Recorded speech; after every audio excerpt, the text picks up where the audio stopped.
जेव्हा ऐकला होता तेव्हा आई-बाबा होते, आज ते नाही आहेत. जास्त त्यांची उणीव भासते आणि खरंच आपल्यातनं काही झाल्या का चुका?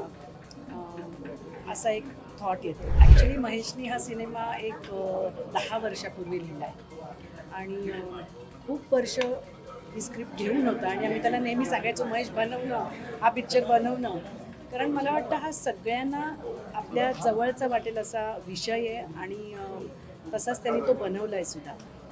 आणि पहिल्यांदा काय वाटलं म्हणजे प्रत्येकालाच आपल्या आईबाबांची आठवण येणार याला कारण आणि मला म्हणजे मी जेव्हा ऐकला होता तेव्हा आई-बाबा होते, आज ते नाही आहेत. त्याच्यामुळे आज पिक्चर बघितल्यानंतर जास्त त्यांची उणीव भासते आणि खरंच आपल्यातनं काही झाल्या का चुका?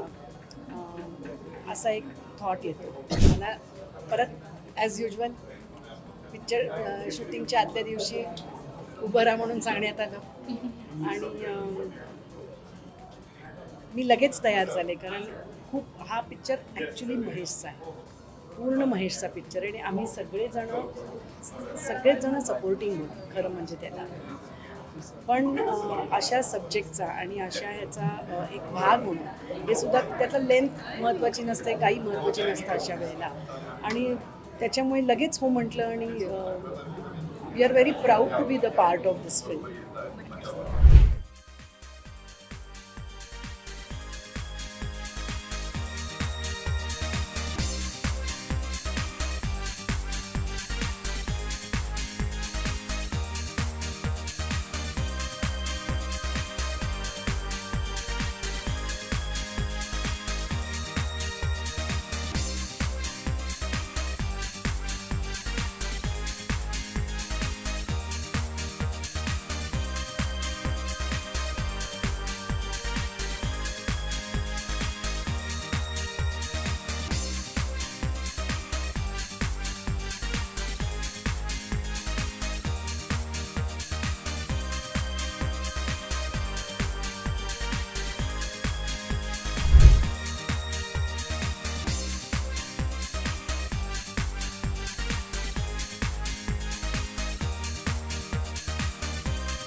मराठी चित्रपटसृष्टीतील लेटेस्ट अपडेट्स आणि गॉसिपसाठी आमच्या चॅनेलला सबस्क्राईब करा आणि बेल ऐकन दाबायला विसरू नका.